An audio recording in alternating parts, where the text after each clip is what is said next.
আৰু ২৬ৰ ৰাজনীতিত এইটোৱে মই ভাবোঁ তেওঁৰ এই দৰ্শনটোৱে মূল শক্তি হ'ব। বিজেপিক উৎখাত কৰাৰ মূল শক্তিটো হ'ব জুবিনদাৰ এই দৰ্শনটো। নিজৰ গাদী ৰক্ষা কৰিবলৈ একমাত্ৰ অস্ত্ৰটোৱে হৈ গ'ল এই সাম্প্ৰদায়িক মেৰুকৰণৰ ৰাজনীতি। হিন্দু মুছলমানৰ ৰাজনীতিটো তেওঁৰ শেষ আশ্ৰয়স্থল, তেওঁৰ ভৱিষ্যতটো বচাবৰ কাৰণে। গতিকে সেইটোক তেওঁ যিমান পাৰি মানুহৰ মাজলৈ লৈ যাব বিচাৰিছে।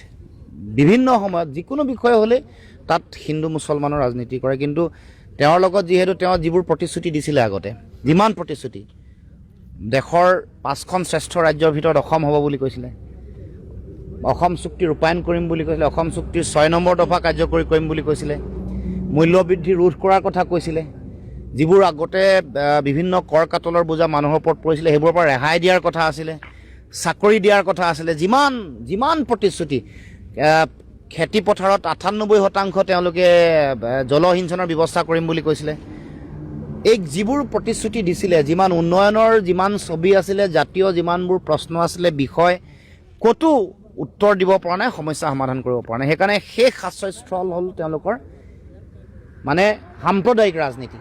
সেই ৰাজনীতিক তেওঁলোকে বহুবাৰ এই কাম কৰিছে, কিন্তু এইবাৰ তেওঁলোকে নিস্তাৰ নাপায়। জুবিনদাৰ মহাপ্ৰয়াণৰ পিছত অসমৰ ৰাইজে সকলোৱে এটা কথা কৈছে যে অসমত এনেকুৱা ধৰণৰ যিটো সাম্প্ৰদায়িক মেৰুকৰণৰ ৰাজনীতি বা সাম্প্ৰদায়িক চিন্তাৰ কোনো স্থান নাই।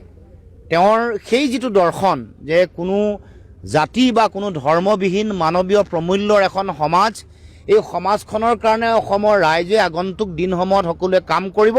আৰু ২৬ৰ ৰাজনীতিত এইটোৱে মই ভাবোঁ তেওঁৰ এই দৰ্শনটোৱে মূল শক্তি হ'ব। বিজেপিক উৎখাত কৰাৰ মূল শক্তিটো হ'ব জুবিনদাৰ এই দৰ্শনটো, য'ত এখন সমন্বয়ৰ সমাজ, স্বৰ্গদেউ চাওলুং চুকাফা, মহাৰাজ নৰনাৰায়ণৰ সমাজ, ইয়াত মহাপুৰুষ শ্ৰীমন্ত শংকৰদেৱ মাধৱদেৱৰ যিখন সমাজ, আজান ফকীৰৰ যিখন সমাজ, সেইখন সমাজৰ সমন্বয়ৰ চিন্তা আৰু আদৰ্শ এইবাৰ আগন্তুক ২৬ৰ নিৰ্বাচনৰ মূল শক্তি আৰু আধাৰ হ'ব। তেওঁ বিজেপিৰ এজেণ্ট বুলি সকলোৱে জানে, বিজেপিৰ বি টিম, আৰু তেতিয়া আৰু তেওঁলোকৰ লগত থকা দিল্লীত থকা আৰু এটা বি টিম সেইটোও লৈ আহিব খুজিছে। দুইটা বি টিম মিলি তেওঁলোকে বদৰুদ্দিন আজমলে খেলা আৰু বিজেপিয়ে খেলা আৰু একেটা কথা, এইটোতো কোনো পাৰ্থক্যই নাই, চবেই জানে। আৰু আজমল চাহাবে আৰু ইমান দেৰিকৈ কিয় বুজি পাইছে? আৰু আজমল চাহাবে নিজৰ ব্যৱসায়টো অগৰৰ বেপাৰ ৰাখিবৰ কাৰণেতো কাম কৰি থাকে। বিজেপিৰ লগত মিলি লৈ অমিত শ্বাহৰ লগত কিমান তাৰিখে লগ কৰিছিলে, কি কথা পাতিছিলে, এইবোৰ কম নেকি আজমল চাহাবৰ নিজৰ অগৰৰ বিজনেছৰ ছিকিউৰিটিৰ কাৰণে? গতিকে এইবোৰ কথা আমি ক'লে তেওঁ থাকিবই নোৱাৰিব অসমত।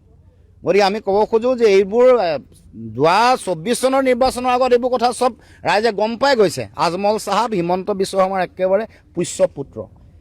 উশাহ লওঁতে তেওঁ অকণমান শাৰীৰিক অসুস্থতা আছে, এতিয়া উশাহ নিশাহ যেতিয়া লয় সুধি লয় হিমন্ত বিশ্ব শৰ্মাক, মই জোৰকৈ ল'ম নে লাহেকৈ ল'ম।